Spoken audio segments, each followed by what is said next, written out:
앉아 계시다가 거기로부터 살아있는 자와 죽은 자를 심판하러 오십니다.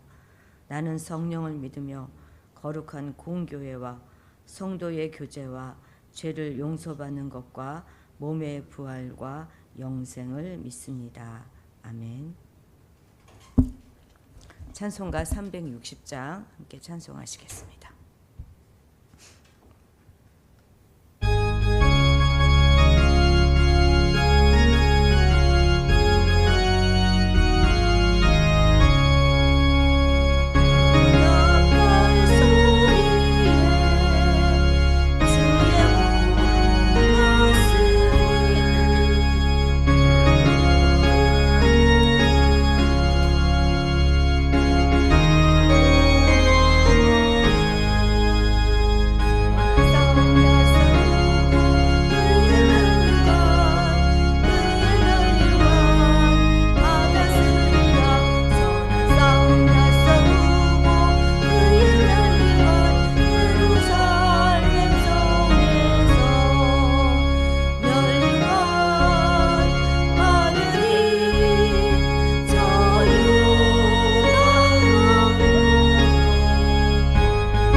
말씀은 히브리서 3장입니다.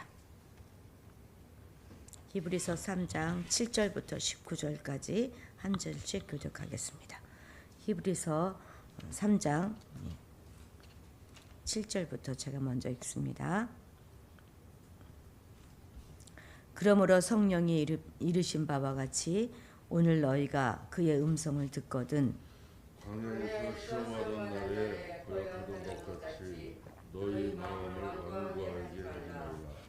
거기서 너희 열조가 나를 시험하여 증언하고 40년 동안 나의 행사를 보았느니라.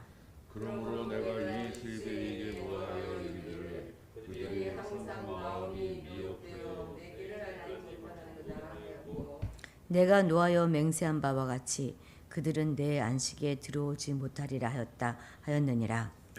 형제들아 너희는 삼가하고 너희 중에 누가 믿지 아니하는 악한 마음을 품고 살아계시는 하나님에게서 떨어질까 조심할 것이요 오직 오늘이라 일컫는 동안에 매일 피차 권면하여 너희 중에 누구든지 죄의 유혹으로 완고하게 되지 않도록 하라. 우리가 시작할 때 확신한 것을 끝까지 견고히 잡고 있으면 그리스도와 함께 참여한 자가 되리라. 성경에 일렀을 때 오늘 너희가 그의 음성을 듣거든 경노하시게 하던 것 같이 너희 마음을 완고하게 하지 말라 하였으니 듣고 경노하시게 하던 자가 누구냐 모세를 따라 애굽에서 나온 모든 사람이 아니냐. 또 하나님이 40년 동안 누구에게 노하셨느냐 그들의 시체가 광야에 엎드러진 범죄한 자들에게가 아니냐.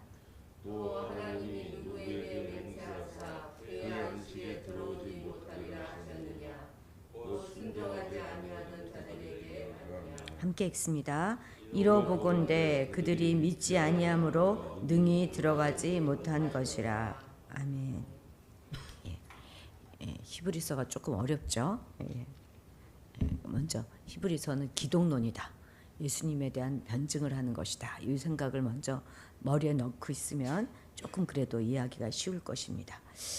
이스라엘의 이 불순종은 출애굽하자마자 아주 이른 시기부터 시작을 되어서 광야 40년 내내 계속됩니다. 홍해가 갈라지는 놀라운 기적을 체험하고 난 뒤에도 그들은 물과 양식 때문에 하나님을 원망하는 것으로부터 시작해가지고 출애굽 1년 반 시점인 민수기 14장 22절에 가면 어떻게 되냐면 한번 찾아볼까요? 민수기 14장 22절. 이게가 이제 출애굽해서 한 1년 반 정도 된 시점인데 어떻게 됐는지 한번 읽어봅시다. 민수기 14장 22절 같이 읽습니다. 내 영광과 애굽과 광야에서 행한 내 이적을 보고서도 이같이 10번이나 내를 시험하고 내 목소리를 청종하지 아니한 그 사람들은 어떻게 했다 그래요? 10번이나 하나님을 시험하고 순종하지 않았다. 이렇게 성경은 말하고 있습니다. 1년 반 동안에 그랬다는 거예요. 그래서 결국 이 출애굽 때는 어떻게 됩니까? 광야에서 다 죽고 가나안에 들어가지 못합니다. 히브리서 기자는 우리 3장 우리 오늘은 7절부터 읽었는데 그 6절 그 앞부분에서 그리스도가 모세보다 훨씬 우월하다 이런 것을 언급하고 있는데요. 그 이제 논쟁의 증거로 이제 이 7절부터는 모세의 인도를 받았던 그 이스라엘이 불순종할 때 광야에서 다 멸망했다. 그 사례를 들어서 예수님께 대한 신앙을 우리가 배반할 경우에 우리도 그 심판을 면치 못할 것임을 경고하고 오직 그리스도께 순종하는 그런 자만이 영원한 안식에 들어갈 수 있다. 이것을 이제 그런 논리를 펼쳐나가고 있는 것입니다. 10절 다 같이 함께 읽겠습니다. 시작. 그러므로 내가 이 세대에게 노하여 이르기를 그들이 항상 마음이 미혹되어 내 길을 알지 못하는도다 하였고 아멘. 여기서 말하는 내 길은 누구의 길을 말하는 거죠? 내 길이 아니라 바로 하나님의 길을 말하는 것입니다. 하나님의 길을 알지 못했다 이런 건데 지금 이것은 7절 끝에서 보면 성령이 이르신 바와 같이 되어 있잖아요. 성령님이 이제 말씀하시는 것이기 때문에 여기서 말하는 내 길은 하나님의 길을 말하는 것입니다. 근데 정말 인생을 살아가면서 우리가 스스로 만든 우리의 길이 아닌 또 하나님의 길, 그러니까 하나님의 섭리 혹은 하나님의 경륜을 따라가는 그것이 완벽한 우리의 길이 될 것입니다. 어떻게 하면 그 하나님 길을 잘 따라갈 수 있는가 하는 것이 우리의 인생에 있어서 가장 중심이 되는 문제가 되지 않겠습니까? 그런데 우리는 종종 그 인생의 갈림길에서 하나님의 길이 어떤 길인지 잘 찾지 못해서 다른 길로 갈 때가 참 많이 있어요. 그 다른 길이란 어떤 길이죠? 내가 만든 길, 내가 선택한 그 길로 그냥 막 가는 거죠. 그러니까 하나님의 그 기쁘신 섭리를 다 주시하지 못하고 그분의 의로우신 교훈을 깨닫지 못하고 그래서 우리 스스로 선택하고 우리 스스로 결정한 그 길을 최고의 순탄한 길이다 이렇게 여기며 갈 때가 있습니다. 게다가 우리가 선택한 그것이 하나님의 길이다 이게 합리화하면서 막 옳다고 우기기까지 하고 있죠. 그러다가 이제 그렇게 가다가 광풍이 만나면 그때서 하나님 어째서 나에게 이런 길을 주셨습니까? 이제 이러면서 이제 하나님을 원망하죠. 마치 이스라엘 백성이 광야에서 끝없이 하나님을 원망하면서 애굽으로 돌아가려고 했던 딱 그것이 우리의 모습인 것입니다. 그런데 우리가 이와 같이 하나님의 길을 알지 못하고 그릇 행하는 데는 다 그 이유가 있다는 거예요. 지금 읽은 10절에 보면 왜 그렇다는 것입니까? 그것이 바로 항상 우리의 마음이 미혹되어 있었기 때문이라는 거예요. 즉 우리의 마음이 죄의 수렁에 깊이 빠져서 하나님께 순종하고 영광을 돌리는 일보다는 죄와 반역을 더 좋아하는 그런 상태에 놓여 있기 때문에 그렇다는 것입니다. 그래서 어둠을 보고 빛이라고 하고 쓴 것을 보고 달다고 하고 매여 있으면서 난 참 자유하다 이렇게 하고 있는 것이지요. 언젠가 저희 가족들끼리 제주도로 여행 가서 김영 미로 공원을 가본 적이 있어요. 잘 아시죠? 아무리 돌아다녀도 그 길이 그 길 같아요. 뱅글뱅글 돌아도 또 다시 제자리에 와 있고 또 제자리에 와 있고 그렇게 한참을 하다가 아주 힘들게 목표 지점까지 갔던 그런 기억이 있습니다. 우리 인생길도 내가 선택해서 가면 정말 미로를 가는 것 같잖아요. 한 번 헤매면 다시 찾아오는데 얼마나 많은 시간과 노력을 우리가 쏟아야 할 것입니까? 우리의 마음이 내 생각으로 또 우리의 죄된 본성을 의지하면 자꾸 미혹돼서 자꾸만 잘못된 판단을 하게 될 것입니다.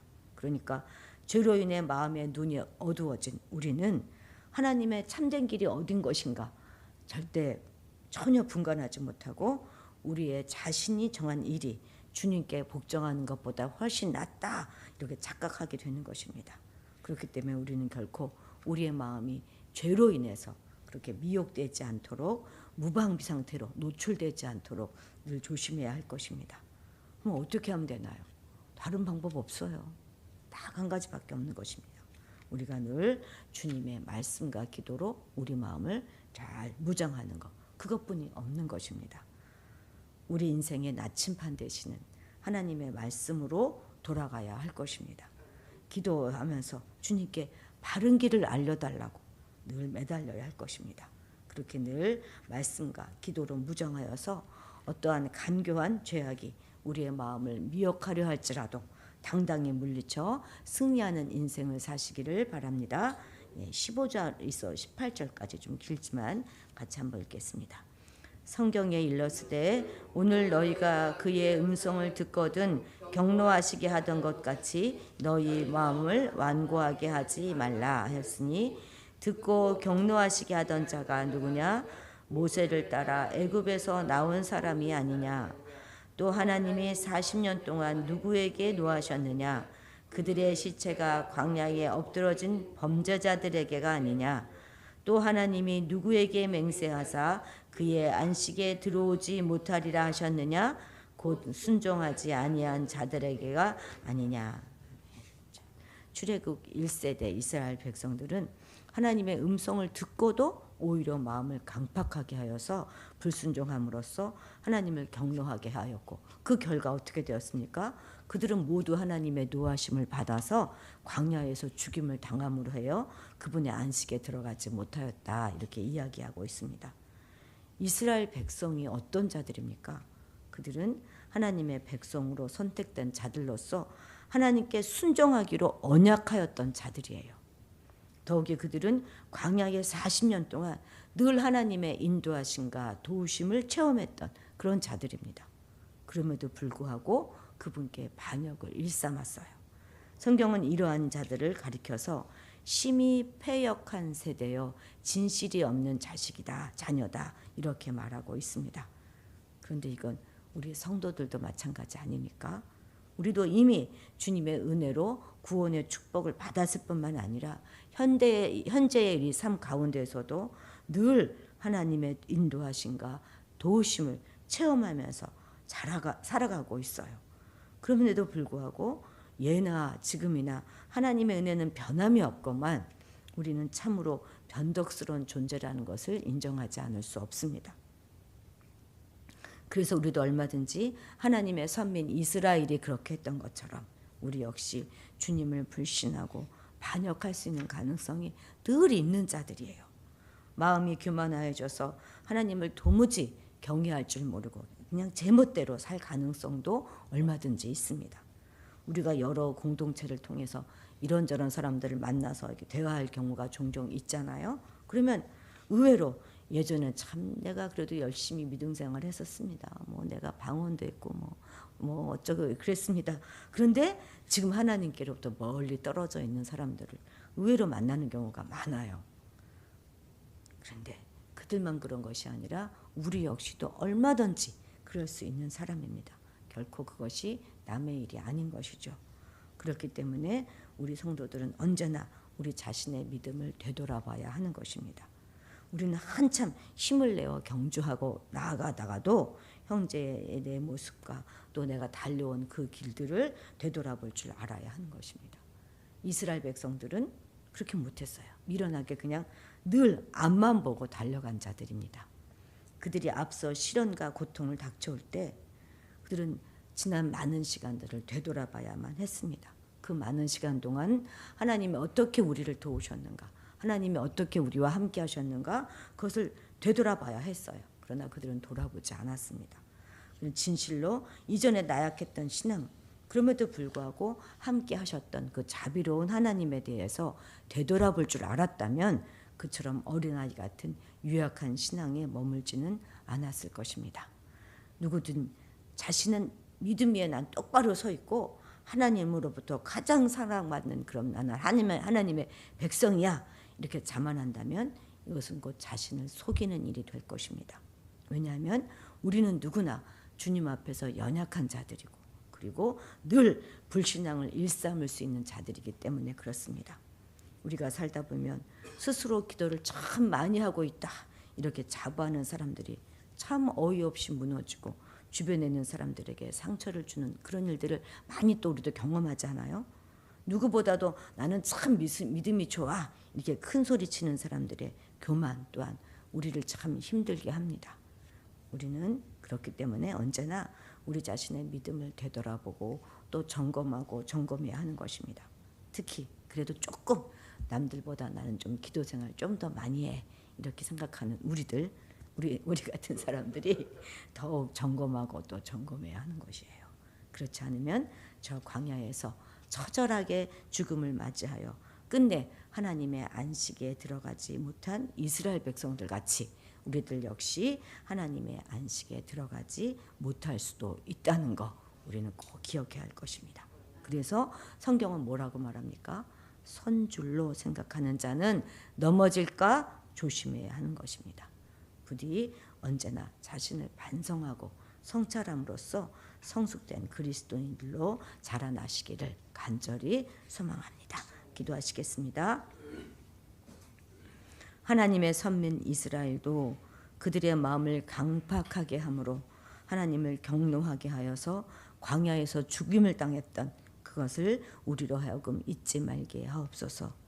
그래서 우리로 하여금 그 누구도 자신의 구원에 장담하지 않게 하시고 내 믿음이 확실하고 든든하다고 자랑하며 스스로 교만하지 않게 늘 경계에 경계를 더하며 살아갈 수 있도록 도와주시옵소서. 우리의 신앙을 늘 점검하고 돌아봄으로 성숙된 신앙인으로 자라날 수 있도록 도와주시옵소서. 하나님, 우리가 우리 죄로 인해 하나님의 길에서 벗어나지 않게 되기를 간절히 소원합니다.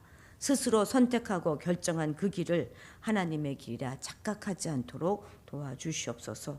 우리의 마음이 죄의 수렁에 빠져 하나님께 순종하고 영광을 돌리는 것이 아니라 죄와 반역하여 살게 되지 않기를 간절히 원합니다.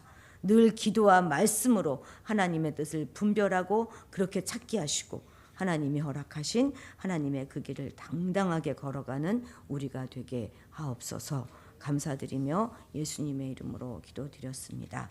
아멘. 나라를 위해서 특별히 오늘 기도할 텐데요. 나라의 여러 가지 문제들을 위해서 여러분들이 생각나시는 대로 기도해 주시기 바랍니다. 바른 나라가 될 수 있도록 이 나라에 정의와 공의가 세워질 수 있도록 진실이 세워지는 그런 나라가 될 수 있도록 경제적으로 안정이 되게 하시고 물가를 안정시켜 주시기를 또 사회, 정치, 경제 모든 분야에서 하나님의 공의가 세워지고 특별히 우리 국회의원들이나 정치를 하는 사람들 가운데 믿는 자들이 있을진데 그들이 정말 하나님의 공의 앞에 바로 서는 그런 사람들이 되어서 진실을 외치는 자들 될 수 있도록 기도해 주시고요. 또 차별금지법을 제정되지 않도록 기도해 주시고, 특별히 어제 제가 신문을 보니까 지금까지는 주한 미국 대사 자리가 공석으로 되어 있다네요.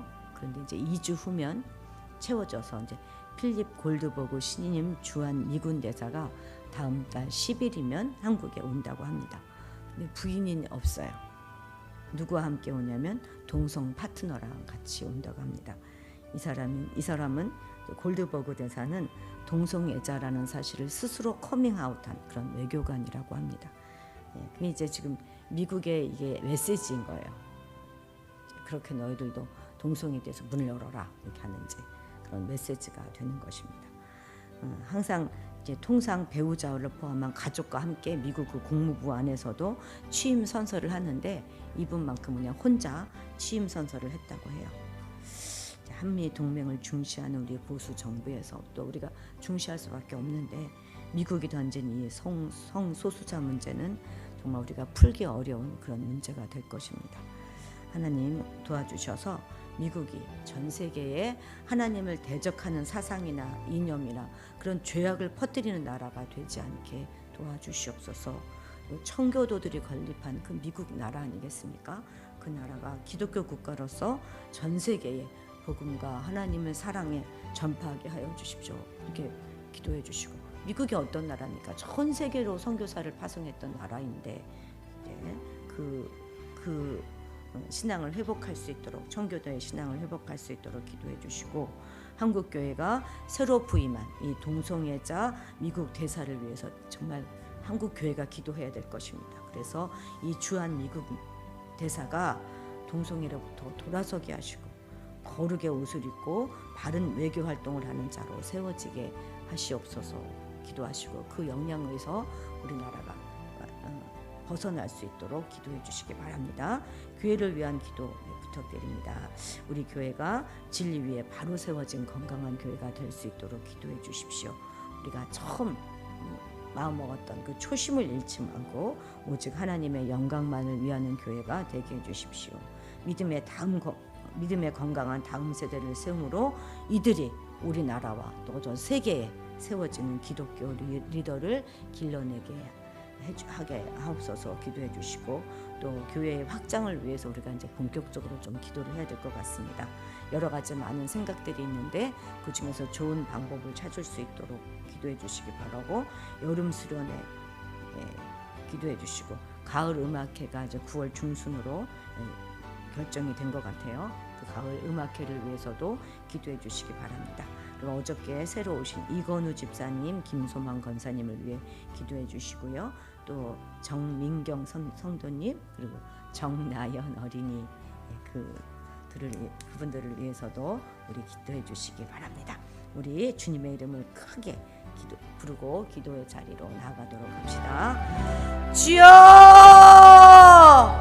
주여!